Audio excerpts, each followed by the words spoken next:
podcast together with Pedro. Pedro is the founder of Biors. He's Portuguese and building out of Barcelona, and he's now about to move to the US for the next stage. We're going to talk about that. He and the team have just closed a $52 million Series A, led by DST and, of course, Norsken as a longtime bagger. Buddy, incredible work. Congrats on all the success. Thanks, Andreas. Pleasure to be here. Thank you for the invite, and looking forward to this. So, in Europe, unfortunately, not everyone knows our rocket ships. Not everyone knows the incredible founders that we're building here. So let's just get a bit of story told on you. Why did you start Biors? Why are you in Barcelona and not Lisbon? Those types of questions. Very good question. I mean, I started Biors actually from a very personal story. My father was diagnosed with melanoma now 2.5 years back, almost 4. And at the beginning, I thought it was going to be a smooth journey, and then a couple months later, he had 3 months of life left. So it became a very sad story. I got him on a clinical trial at the time from someone I knew that was running it, and we extended his life 10 months more thanks to that trial, which is then how, after he passed away, I really just fell out of love with what I used to do, which was manage clinical trials, and realized that something needed to be done. So at the time we sold the company and then started focusing on how can I make this ecosystem better. And the answer was tech. So the question was, how in tech are you going to make it better? And that's what led into creating Biors in the first place. In a tech approach, beginning of AI, I remember GPT was like in its 1.5 version, so very early days. With a huge potential, but far from, I guess, where we are today, both Biors and GPT, I guess, as well, in terms of potential. So that's how it, I guess, started. Could you explain to everyone exactly what Biors does? Yeah, so in a nutshell, for anyone that doesn't know about clinical trials, when you go to the pharmacy and buy anything, whether there was a prescription drug from the doctor that prescribed you or an over-the-counter, the reality is that to get there, that specific drug had to be tested for a good, currently 12 years on average, before it gets to the public world. And in order to do that, there is a huge amount of money spent to make sure that those are safe and have efficacy, to prove that there is enough impact on you as a human for the purpose we are giving you, and basically that it doesn't kill you in the process, right? That's the ultimate goal. What Biors does is actually reducing this testing phase from 12 to 6 years, using what we now call an operating system that we've been building from scratch, that allows pharmaceutical and biotech companies to not only design, but now also execute trials all in one place, using the AI technology that we built to facilitate that process. So saving about 50% of the cost of developing a drug, and also 50% of the time. What does the AI specifically do? So currently it's many language models that have been trained for different tasks of the trial. So it can be that, for example, the, I guess, main task of a clinical trial in the beginning is creating or writing a protocol, which is like an SOP from A to Z of how you run a clinical trial. It's a 100+ page long document. So really a hefty piece of work to do. Today, Biors, for example, can generate it in 90 seconds with 86% accuracy. It used to take 3 months to get to that space. So I think that alone is a huge time saving, and also moving the needle quite a lot on the prep side. So that's one example. There's many others, like which hospital should I bring my trials to, which endpoints, so what should I be measuring? All of that is part of our capabilities today, like any clinical trial documentation. So there's a ton of work around that, but that's just one example to give you. I want to jump into a bunch of questions with you about being a founder and moving from being a founder in the early stages to, well, Series A is normally early, but it's a significant round. So let's call it, you're definitely at the scale up stage now. But before we go there, I just want to ask you, do 1 second of blue sky thinking. Where are we headed with this? Are we headed towards a scenario where you can get a clinical trial done by the click of a button almost? That's our vision, right? What we call the vision is a one-click clinical trial. And that's what we're really building towards, right? Are we there yet? I would say no, not on the one-click specifically. I think the biggest challenge of AI technology still today is accuracy and consistency. And I'm sure we will evolve to a 100% accuracy, which is what we are working towards consistently. And that's the moment when you unlock that one-click clinical trial. So that I definitely believe we are walking towards there. Maybe in our case running because of the pace we are going. But we'll eventually achieve it. The question is just when. Yeah, incredible. Well, it's exciting to see. I'm sure we could talk a bunch about OpenFlow as well, but we'll let the rest of the ecosystem do that. Now I want to ask you about being a founder, because you've built two companies, one sold already, and the other, of course, is Bios, which is now rapidly scaling. Tell me, back to the founding moment, you're obviously incredibly motivated to do this from a personal story. And I was sorry to hear that. I didn't know before we turned on the mic here. But I'd love to ask you, like, would you do it again? Like, it's the big question to any founder. You know the journey. You did the one, which was quite a good success. Now we're doing a second one. Would you do it again? I think the answer is absolutely yes. Obviously, I didn't know all that was about to happen, right? And I think that's the beautiful side of it. I actually believe for most entrepreneurs that become successful, they always have that bug. Do I have another one in me, right? And I think that's the one question I hear most of my friends that either exited or partial exited their companies always asking themselves is like, I feel like I can go again.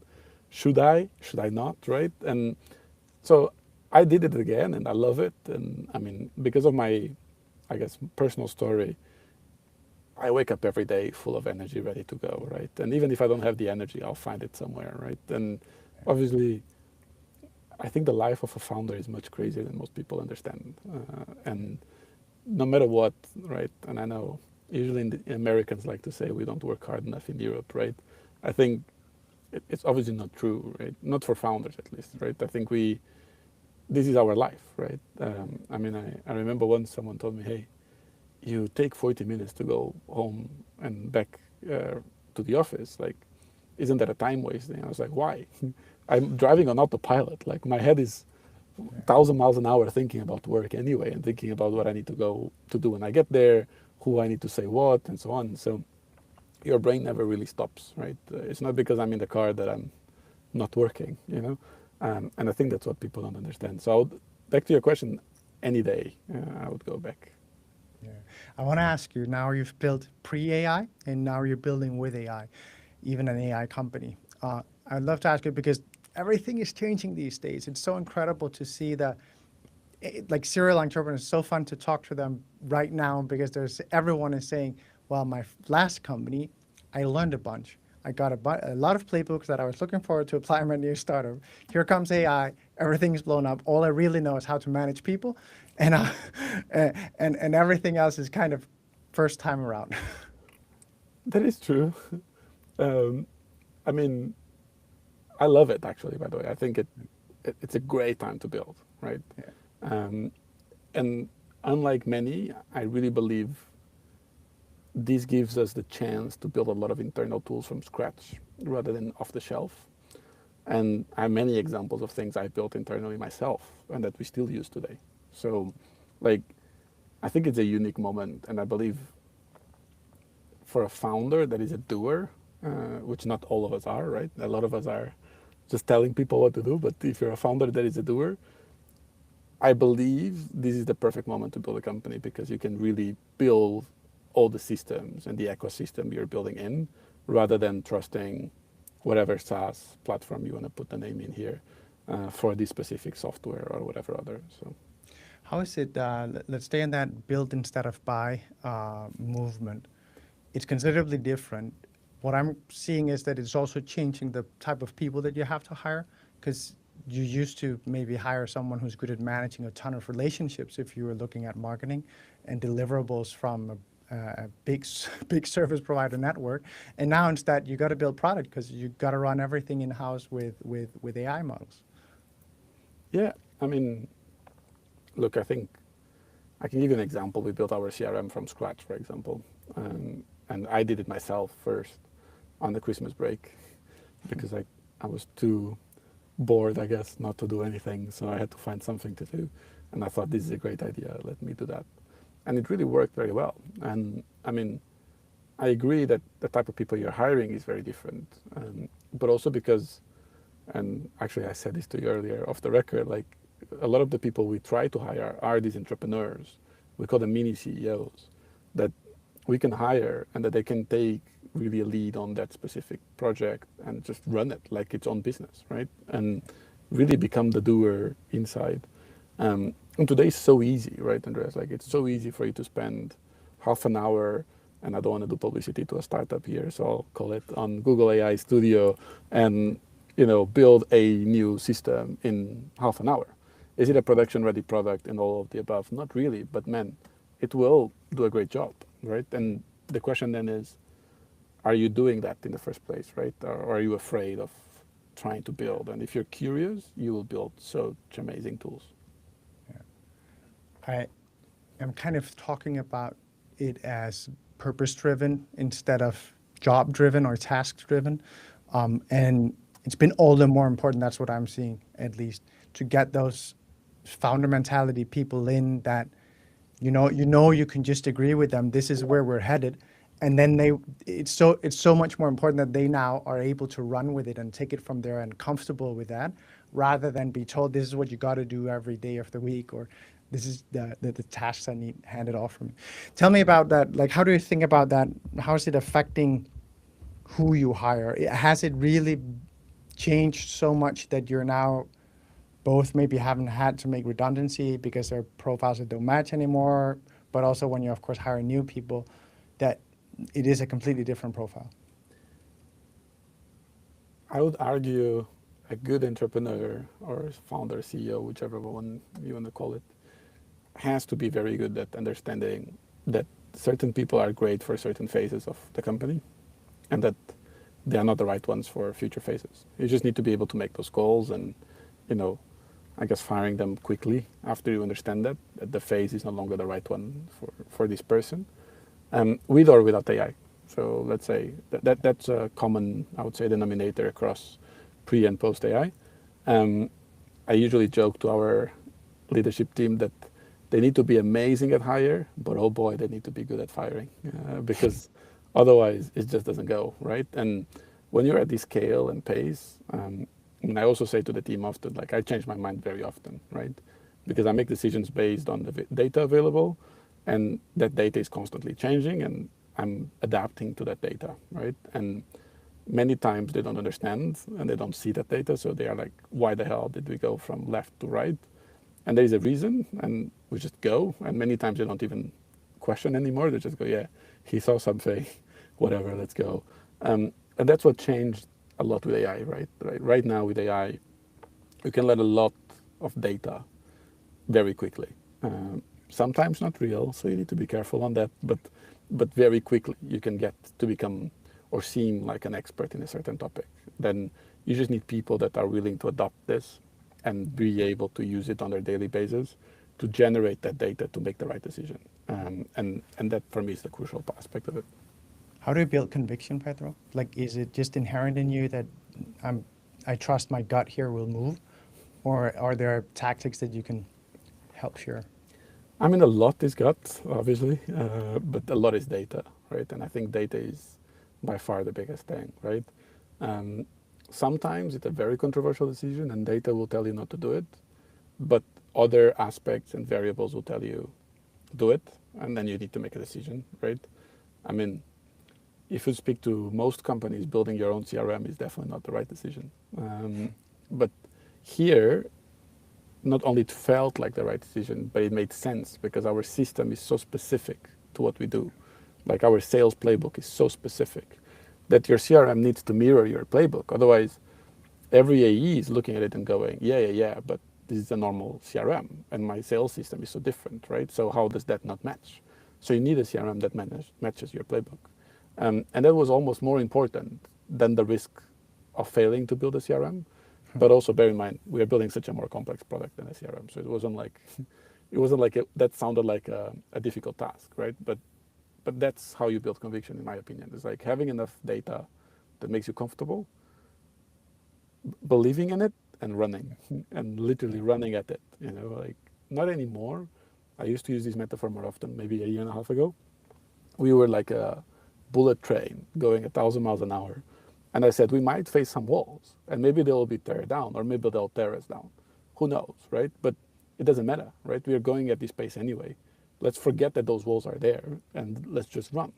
If we're lucky, they go down as we pass by. If we're not lucky, they'll stop us, and we'll have to fix and move. But it wasn't at the time our focus to understand which walls there were or not, because we would waste a ton of time preparing for the walls instead of just running through them, right? And I think that's when you get conviction, is after you run through a few, Yeah. you understand that it doesn't matter anymore. I think I've heard that analogy from the team behind the COVID vaccines as well. One of them, yeah. And that's how you achieve breakthroughs. I'll find that for you, Pedro, afterwards, because I think you'll find it fun to hear your own analogy used by someone else as well. Let me ask you two final questions, and we only have 1 minute. I promised you to be done by 12:30. So I want to ask you, first one, U.S., what are the plans? You're moving there now. Tell us about that. Yeah, so we're opening a new office in Austin, growing to 100 people, really focusing on R&D. So for us, research on the AI side, trying to set up another A-star team over there that can continue pushing us forward on the research side. Really excited. Austin is growing super fast, fastest growing city in the US. Very, very excited to move there. And we have a question. I can't see the name of the person who is asking this, but I got to ask you, what's the one thing local funds and international VCs most often misunderstand about the Barcelona ecosystem when they evaluate partnership or co-investment opportunities? So I'll give you an answer about Barcelona and one without Barcelona in the mix. So without Barcelona in the mix, a lot of funds mix TAM versus TAP. So market potential versus actual product potential and platform potential. And actually it wasn't me that came up with this. There's actually a paper written by one of the original investors in Uber who talks about it and how no one would expect from TAM that Uber would become this big, but it just disrupted the ecosystem so much that everything has changed. And a lot of investors make decisions on TAM, not on TAP, and they need to change that because that is usually multiple times bigger than the TAMs that they invest in. That's one. Barcelona-based, I think the biggest misconception is that people take siestas here and that's all they do and that we are very slow-paced. I think you would see coming to our office that that's none of that. We are super fast-paced and we ship a product a month for a reason. And there's probably very few people in, I would argue, the world that they are shipping as fast as we are as a company. So that's probably the number one misconception there on Barcelona. I think it's a misconception across Europe, and I think it's one that we gotta rapidly and with all our force try and shoot to the ground. Let me ask you a final question before we close. What's the next thing for you now? You've just raised a bunch of money. What's most important to leave everyone who's listening in today with? One, we are hiring. So if you're looking for a job, definitely apply to our careers page. Anything from engineering, product, what we call mini CEOs and product owners. We're always looking for new people that are good. So definitely come to that. I would say two, stay tuned because this is just the beginning of the journey. So we have a long way to go. And where we're trying to build should change this ecosystem forever. And we are really excited about how the clinical trial space will be evolving and eventually completely change in the coming 2 years. Pedro, I am so thankful that we have founders like you, both building in Europe, but especially also on a mission to do something as important as you. Thank you so much for joining me today, and thank you for plowing on with the team. Thank you. Thank you, everyone.